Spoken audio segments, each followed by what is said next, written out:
What's up, y'all? What's up? What's up? You already know it's your boy. We here, man. We here. Um, we're gonna get some work in. We're gonna go into the Gods of Olympia. We're at the Sanctuary of Olympia. Try to give you guys a look. Kind of see what it looked like, the courtyard and all that. So, here we are. This is our tour guide right here. Let me switch up the character. Switch up the character.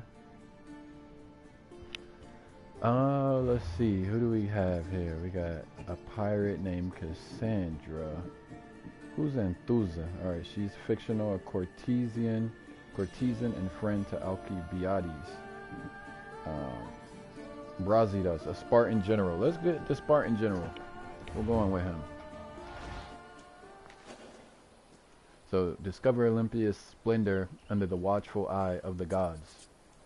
It'll take us about 21 minutes. Welcome, friend, to this especially sacred part of the Olympian sanctuary. This place is practically vibrating with divine energy. I feel like if I look over my shoulder right now, Zeus will be staring back at me.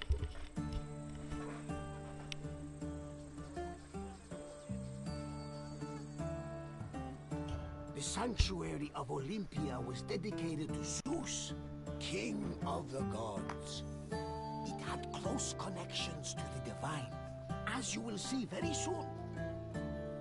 I'll come find you when you're done, and we can talk about what you've learned. Alright, I'm gonna try to go 4 for 4 on the quiz. See if we could get 100. Alright, Gods of Olympia. So we're going into this, whatever this is. Oh, they working in here. This workshop was built for the renowned sculptor Phidias after his work on the Acropolis of Athens. In 435 BCE, Phidias came to Olympia to begin working on the great chryselephantine statue of Zeus. He died 5 years later, shortly after completing his masterpiece. This grand statue would become one of the 7 wonders of the ancient world. Phidias's workshop was located right next to the Temple of Zeus. Its structure has been well preserved, mostly owing to its conversion to a church in the 5th century CE. Archaeologists have also discovered lots of ancient materials in the surrounding area, such as casting molds and sculpting tools. The most famous artifact, however, is a cup bearing an inscription that aggressively states, "I belong to Phidias." Alright, so Phidias sculpting modern decor in the Louvre Museum by Nicolas Gauss, 1787, 1878, and Auguste Vincent, who lived from 1789 to 1855. Let's take a look at this. This is some of his work. So we see we got some relief work going on here. Nice work, nice work.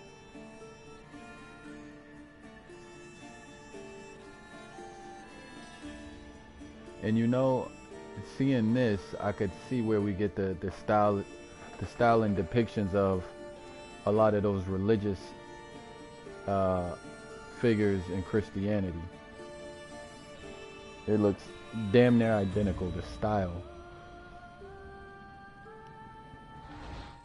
Let me do the reading. So it says Phidias was part of Pericles' inner circle.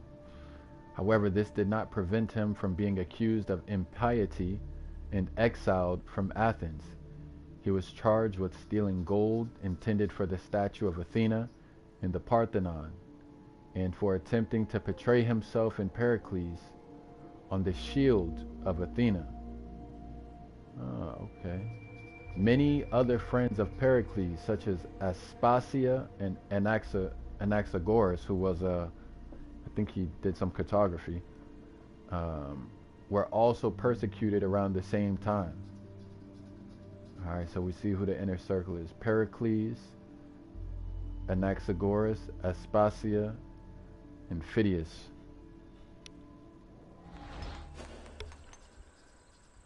Alright, 1 of 9, here we go. Well, actually, we'll take a quick look. So they're in here doing sculpting. He's working right out the stone. Oh, he's bowing to him. Is he bowing? Yeah, he's bowing. Oh, no, he ain't.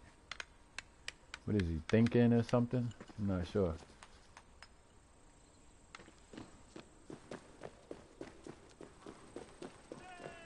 Alright, so leaving the workshop. Let's see what we got going on here. Alright, he's a merchant. He's selling some goods. On the 5th and final day of the Olympic Games, victors attended a ceremony where they were crowned with olive wreaths and showered in flowers. The crowns came from the sacred olive tree of Zeus, which was planted near the god's temple. A young boy trimmed the branches with a golden sickle before giving them to the Hellanodikai to turn into wreaths. After the crowning ceremony, it was time for great feasting and celebration. Alright, engraved gold ring depicting Nike, a personification of victory. So this is a personification of victory, Nike. 400 to 350 BCE, which is classical Greece. It says, the list of Olympic winners is known mainly from 2 sources, Pausanias and Eusebius. By cross-referencing these sources with other documents, we know that there were approximately 3,500 winners from 776 BCE to 277 CE. However, only about 800 of these people are officially known. Amongst the victors were several remarkable athletes such as Callias of Athens, or Callias. Not only won the Pancration event 472 BCE, but he was also the first Athenian to win at each of the 4 Pan-Hellenic games. Diagoras of Rhodes, meanwhile, won the boxing event in Olympia in 464 BCE, and his 2 sons and grandsons were also Olympic victors. But perhaps the most famous athlete from antiquity was the boxer Theagenes of Tassos. In Olympia, he won the boxing event in 480 BCE and the Pancration event in 476 BCE. He also won 10 times at the Isthmian Games, 9 times at the Nemean Games, and 3 times at the Pythian Games, in addition to winning several other regional games. After his death, Theagenes was made a hero by his countrymen, who honored him with a cult. Alright. So we're at the sanctuary of Olympia right now. The sanctuary of Olympia.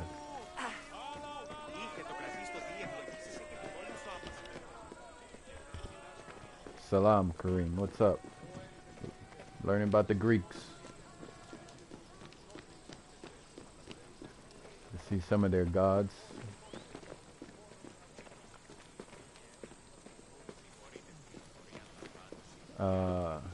Let's check this out really quick. Heroic cults. So Heracles stealing the Delphic tripod seen from a black figure Ionico, or Oinoko, from the 6th century BCE, which is archaic Greece. So he's stealing a tripod. What is that tripod? Very interesting artwork. Very interesting artwork. Alright, ancient Greek heroes were viewed as intermediates between gods and men. Consequently, hero cults were a distinctive feature of Greek religion. Most heroes originated from heroic epics, such as Pelops and Olympia. But this quality was not always necessary.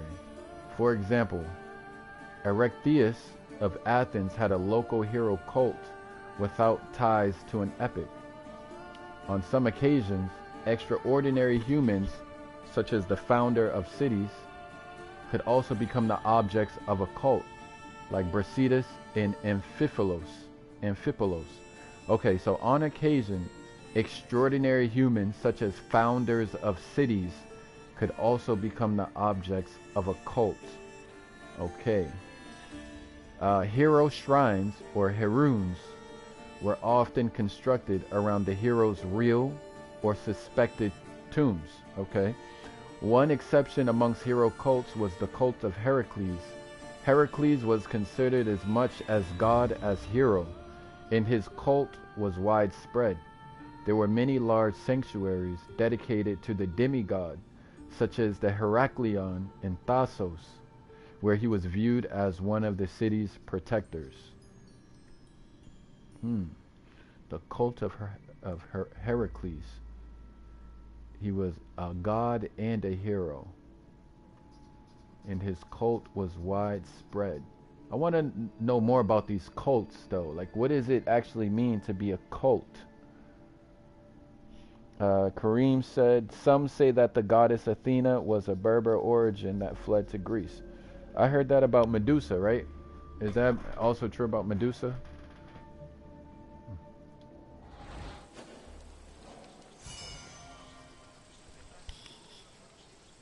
What we said last time about Atlas, okay. I haven't even played this game yet. I've only done the Discovery Tour. So the Pelopion. It was dedicated to Pelops, which inspired the name Peloponnese. His cult developed into the founding myth of the Olympic Games, and a black ram was sacrificed in his honor every year.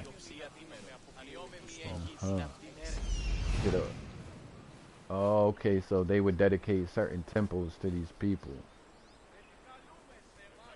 I see. And probably erect statues of them and stuff like that. That's what that is. People worship, basically. It's like, it's almost like if the statues outside of the Chicago Bulls arena, where if people, I don't know, worship Michael Jordan as a god or something like that. That's what it seems like. Pelops was both a legendary Greek hero and the mythical founder of the Olympic Games. According to legend, Pelops fell in love with the beautiful Hippodamia. Her father, Oinomaos, the king of Pisa, disapproved of their union.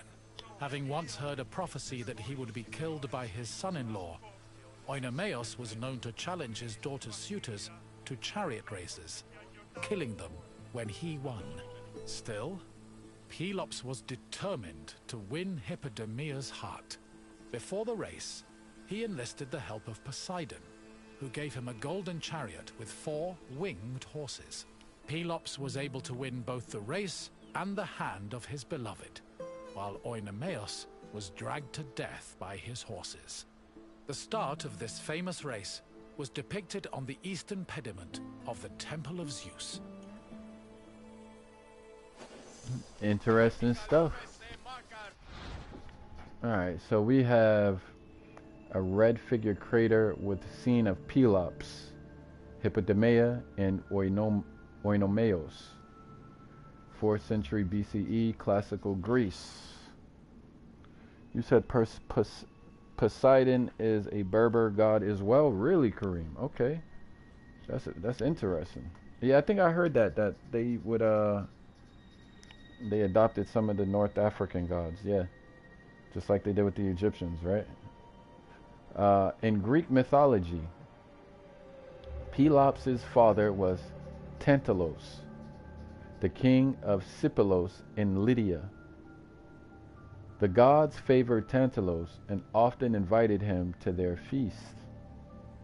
At one such feast, Tantalos tried serving his son Pelops to the gods as a way of testing them. He cut Pelops into pieces and made his flesh into a stew, Only Demeter, distracted by the loss of her daughter, Persephone, ate Pelops' shoulder. The other gods sensed the king's treachery and did not partake in the stew.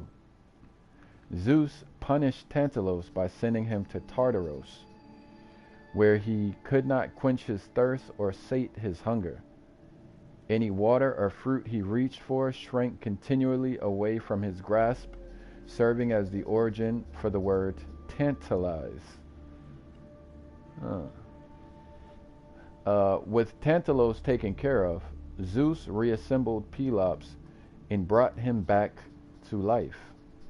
That sounds like the story of a Tsar, I think, being cut up into 12 pieces or something like that. With the exception of his eaten shoulder, which was replaced with an ivory prosthetic made by Hephaestus. So let me reread this. Pelops' father was Tantalos, king of Sipylos in Lydia. So his father was a king, and the king was favored by the gods, and he was invited to eat with the gods. At one such feast, he tried serving his son to the gods as a way of testing them. He cut his son up into pieces. Only Demeter, distracted by the loss of her daughter Persephone, ate Pelops' shoulder. Okay, one god ate Pelops' shoulder. The other gods did not participate. I'm gonna order Carl Jr. BRB. Oh, okay. Zeus punished Tantalos by sending him to Tartaros. Wow, okay. Tantalos, okay. Alright, I just had to read that twice. Is this the tree of Zeus right here?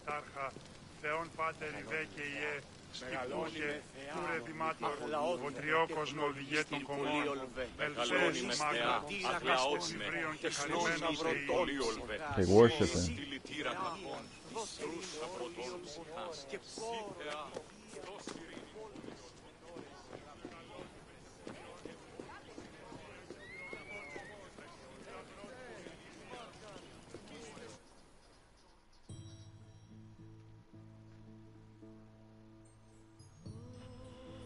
The Heraion was a temple dedicated to Hera. It is one of the oldest temples in the sanctuary, dating back to approximately 590 BCE. The structure included columns painted with images of women who won the Heraia, an athletic competition made up of running events. Every 4 years, 16 women were chosen to make a veil dedicated to Hera. These women also organized the competition, though they did not compete in it. The Heraia was unique for its focus on female athletes, in contrast to the male-exclusive Olympic Games.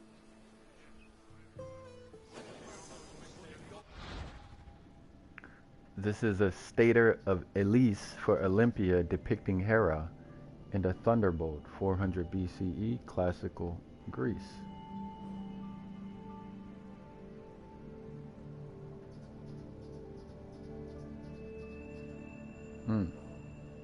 The Heraion.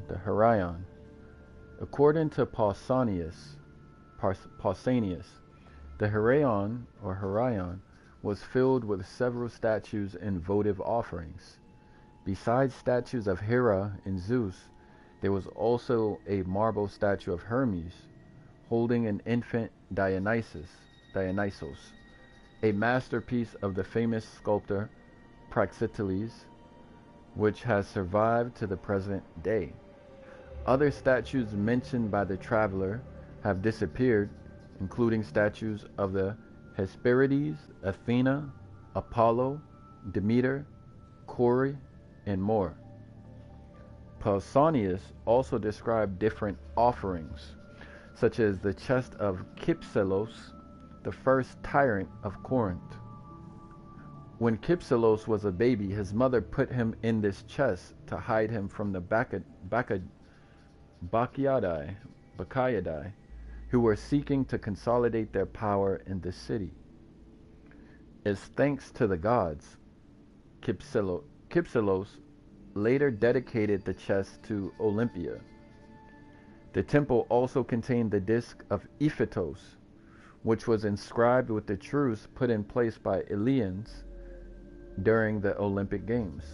Finally, there was the golden ivory table of Colotes, where the olive wreaths intended for Olympic victors were displayed. Beside the temple was the altar of Hera, which since 1936 has served to light the modern Olympic flame. So we're going to go into the temple of Hera now. Let's look at the walls. You know what? Hold on. Let me see. I should have looked up here first. 1 second. Look at the outside of it. Y'all can see up there. Look at this.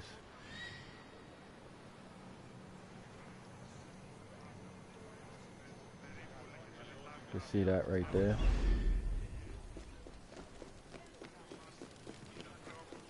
Alright, we're in the Temple of Hera now.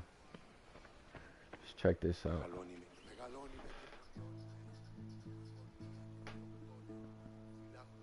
Hera was the goddess of women, marriage, family, and childbirth. She ruled Mount Olympus as Queen of the Gods, along with her husband and brother Zeus. Many mythological stories paint her as being annoyed at Zeus's many lovers and illegitimate offspring. In Greek art, Hera is usually depicted as matronly and regal, often wearing a crown or sitting on a throne. She is also sometimes seen holding a pomegranate, a symbol of both fertility and death. Hera's cult was very popular across Greece, and Olympia even minted her image on its coinage. Alright, so we got a marble statue of Hera, Roman copy of a Greek original from the 3rd century BCE slash the 2nd century CE, which is the Roman period. Wow, the Romans really expanded on the Greeks' ability, like when you get to cloth now, and how they can make it look so real. You know, they make stone look like actual cloth. Or marble, I should say. Look like actual cloth. Hold on, let me read this. Hera played a part in several myths. One such famous story is the Judgment of Paris, a beauty contest between Aphrodite, Hera, and Athena. During the wedding of Peleus, all the gods were invited except Eris, the goddess of discord. When she decided to come anyway, she was turned away on the order of Zeus. Angered, Eris threw a golden apple into the celebration with an inscription that read, quote, "To the fairest," or quote, "To the most beautiful," end quote. Aphrodite, Hera, and Athena all claimed to be the fairest and thus the rightful owner of the apple. None wanted to arbitrate the goddess's argument, so Zeus asked Hermes to bring them to Mount Ida to be judged by Paris, the son of the Trojan king Priam. Each goddess tried to sway Paris with a promise. Hera promised he would rule Asia. Athena offered him wisdom, fame, and glory, and Aphrodite promised to make Helen of Sparta, the most beautiful mortal in the world, his wife. Paris chose Aphrodite, and the other goddesses, enraged, brought about the Trojan War. I gotta recap that real quick. So she's a part of different myths. One of them's a beauty contest between Aphrodite, Hera, and Athena. Peleus, it's Peleus's wedding, and you got one goddess or one god who's not invited. That god came to the wedding anyway, but was turned away by order of Zeus. She got angry and threw a golden apple which is supposed to go to the most beautiful. And then the three goddesses start to argue. Aphrodite, Hera, and Athena began to argue.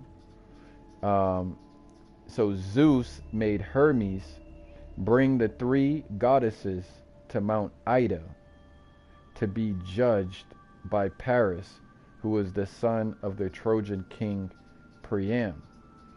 All right. Each goddess, made a promise to Paris, who was the judge. And Paris ended up going with Aphrodite because Aphrodite offered Paris the most beautiful woman in the world. Okay. And this made Paris's wife enraged, which brought about the Trojan War. Okay. All right, I had to recap that. You know, when you just reading on live, you don't always pay attention.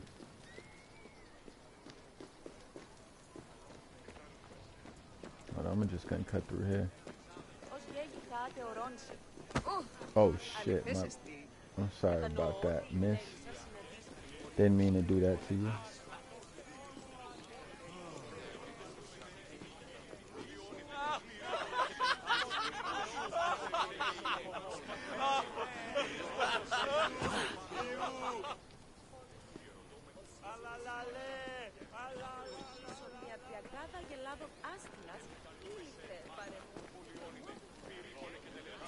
Alright, we're going to station 6. We got some bulls right here.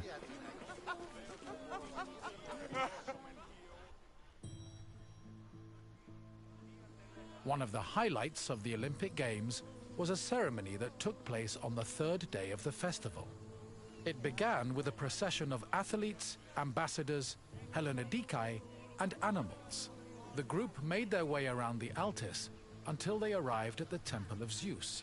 Then the animals were brought in front of the altar of Zeus and offered as a sacrifice. This sacrifice was known as a hecatomb, a word that originally described the sacrifice of 100 oxen. During the hecatomb, the bones and legs of the animals were burned and carried to the top of a mound of ashes from previous sacrifices. Meanwhile, the meat of the animals was saved for a large banquet held later in the evening. The hecatomb. So we got the scene of a sacrifice on a red figure crater from the 5th century, which is classical Greece. Scene of a sacrifice. The hecatomb. The sanctuary of Olympia is an ancient religious place. Long before the creation of the games, the Altis was home to an oracle of Gaia. Gaia was a Greek primordial deity who was seen as the personification of the earth. Her oracle was later supplanted by an oracle of Zeus Uranos, though it's possible the two coexisted for a time. The oracle of Zeus also eventually disappeared, probably because of the development of other major oracular sites like Delphi and Dodona.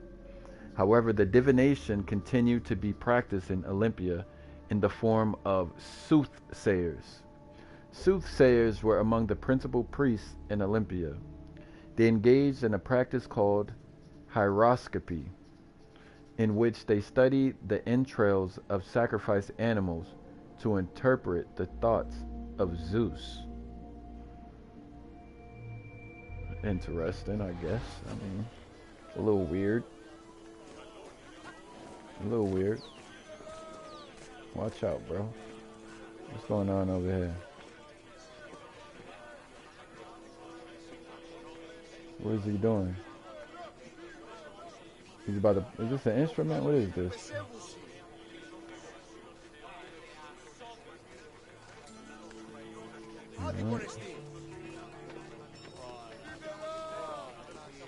Look, she's playing music. Look, he's in a trance right here. He been drinking. Look, public intoxication right here.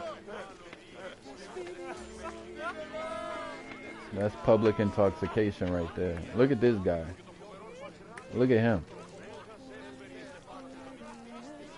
Come on, man. What are you doing? Let me join him. Let me see.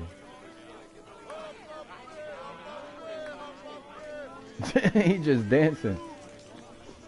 Alright, let's move on. Here we go. You got a random dog just out here in the street. Alright, back to the sanctuary of Olympia. This is about to get real right here. Let's take an aerial view. Do a flyby.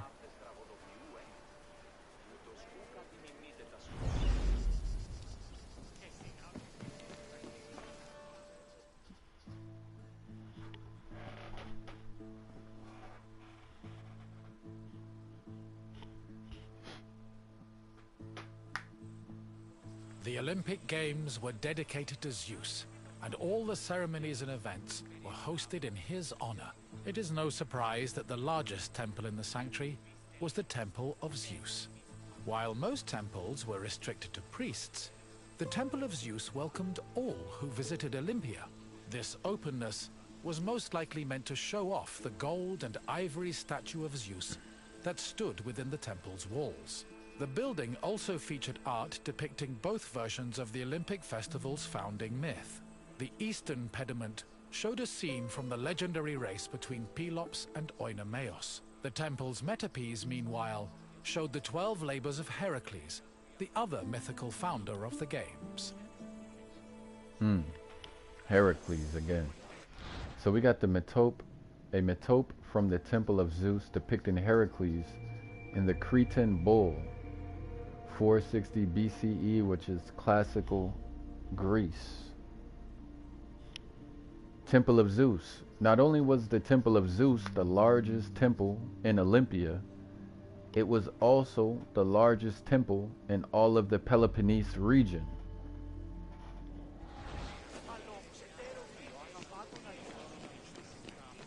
Alright, we going up in here. Let's get an aerial.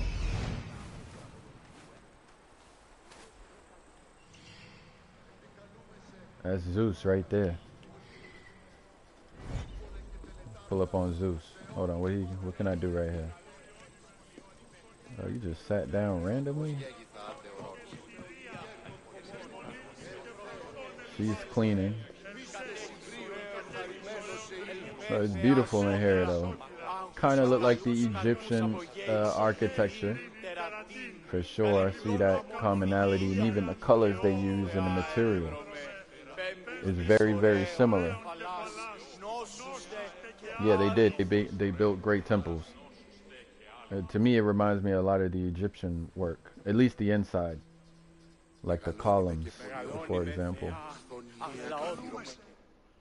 Zeus was the god of sky and thunder, and king of the Olympians.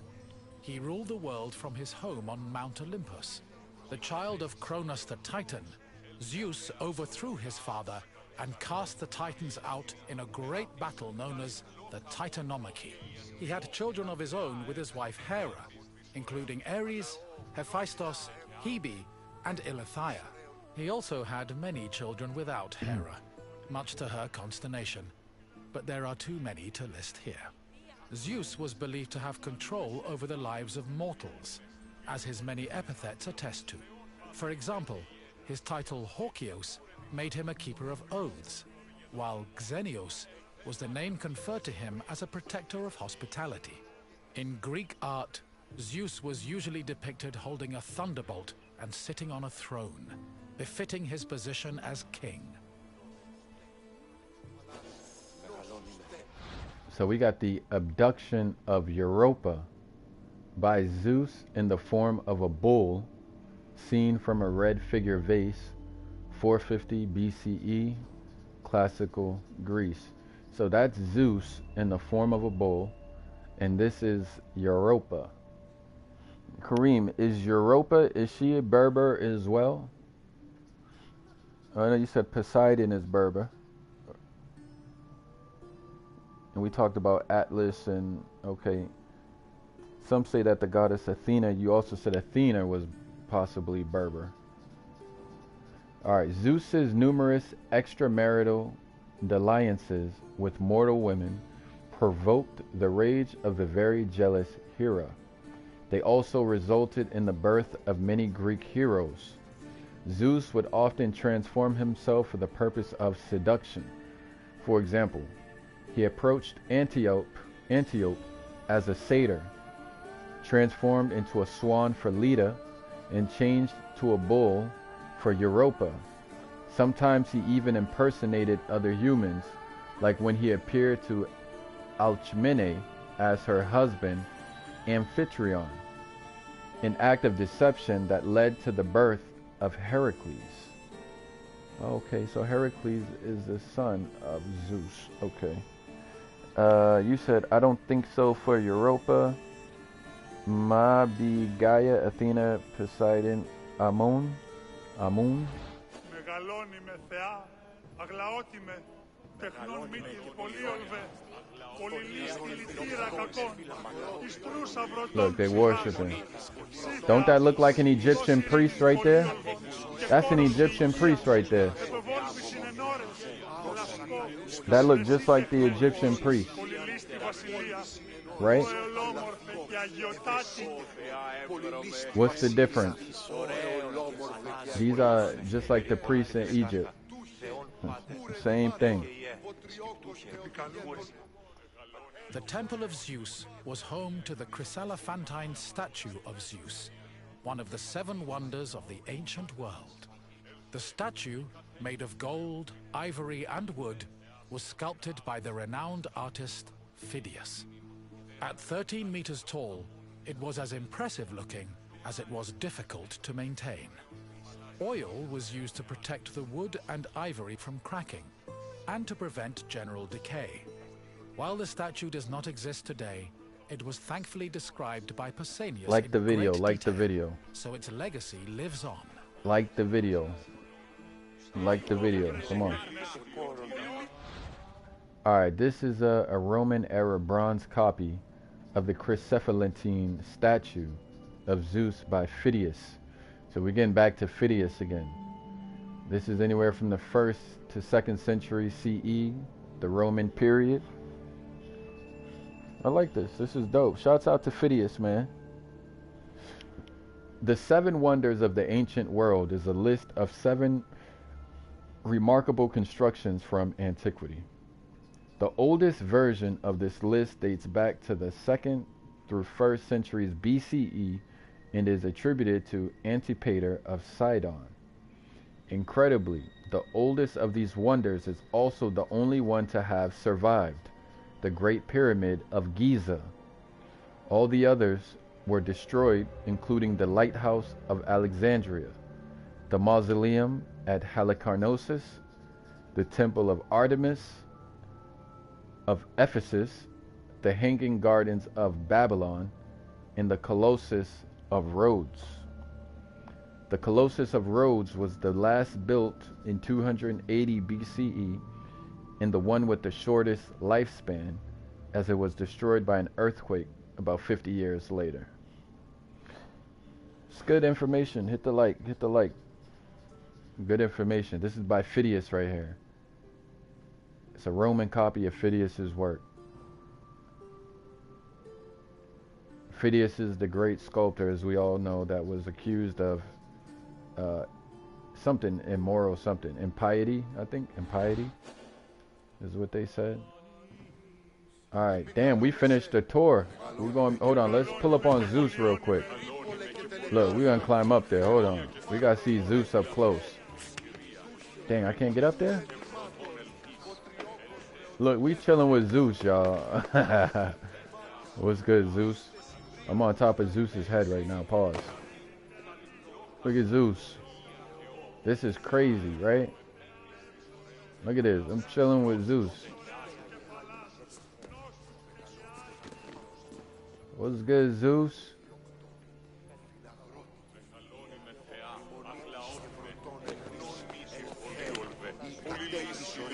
Look, I'm gonna join them.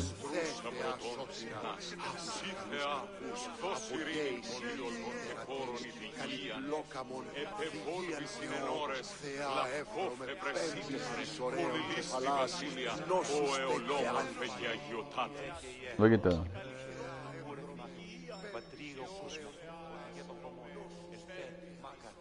I wonder what they're saying. What would they say in these sanctuaries? Kareem said, Amun, they are all related. Alexander the Great went to be made God in the temple of Amun in Egypt. Okay.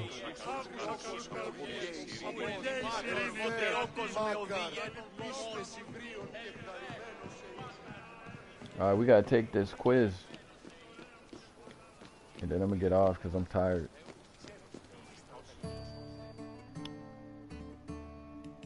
Hello again. I hope you enjoyed your visit and feel a little bit closer to the gods. Well, as close as a mortal can get. Is there anything else you'd like to do? This is Barnabas I'm talking to. Excellent. Let's see what you remember. Alright, let's take this quiz, Kareem. Is a simple one. Which goddess was Zeus's wife? His wife was Hera, right? Zeus's wife Correct.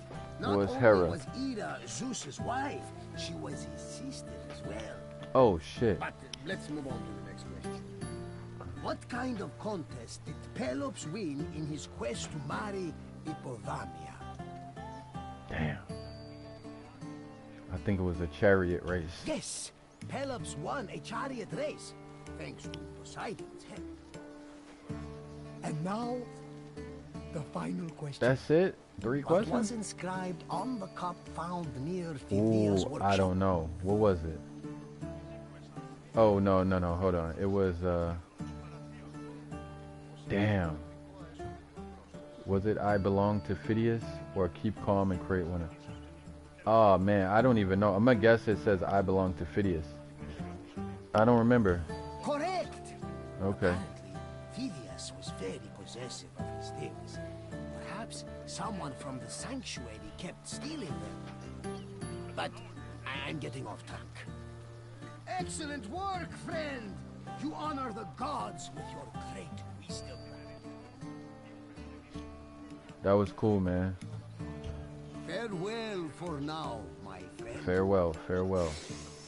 That was very interesting. That was interesting. Maybe we do this, we got one more that's close by.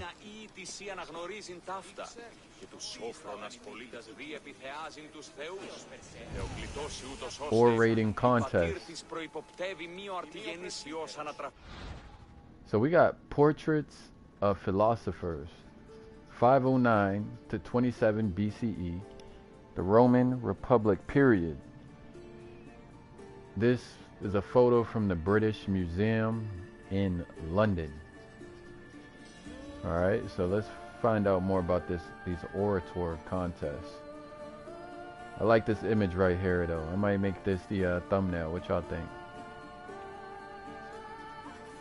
Alright, though not part of the official competition, the first day of the Olympic festival featured recitals and teachings from poets and philosophers. Because Olympia was a public space, it provided these orators, an excellent opportunity to earn the ear of wealthy aristocrats with the goal of turning them into future patrons. Oral tradition was so important in ancient Greece that some Pan-Hellenic festivals, like the Pythian Games in Delphi, included orating contests as part of the official program. So the first day of the Olympic festival featured recitals and teachings from poets and philosophers, but it was not a part of the official competition. Oh, Olympia was a public space. Okay, so that's why they would just come out. That's dope. So we got a little scene right here of the orators. Συνίσχυτον κικαιώνα του μυαλού ο γεού κρέστην υγεία κατάστασης λογικού νου. Ο λογικός νους αντίκειται τη τραγωδία. Και εν τη συγκρούση ταύτη, ως περτής και άλλος, ο λογικός νους Is he speaking Berber, Kareem? Οι χαρακτήρες εν τες τραγωδίες προαιρούνται του ύψους της διανοίας ένεκεν. No, I'm joking, Kareem. I'm joking. Alright, that's gonna conclude the tour, man. We nailed the quiz. We got 100%. We went 3 for 3 on the quiz. You know, learned a lot. This was a good one. Learning about the sanctuary and the gods of Olympia. This was one of the better ones from this this Greek history, this video game. But alright, Kareem, have a good night, man. Everyone have a good night. I'm tired. Peace out.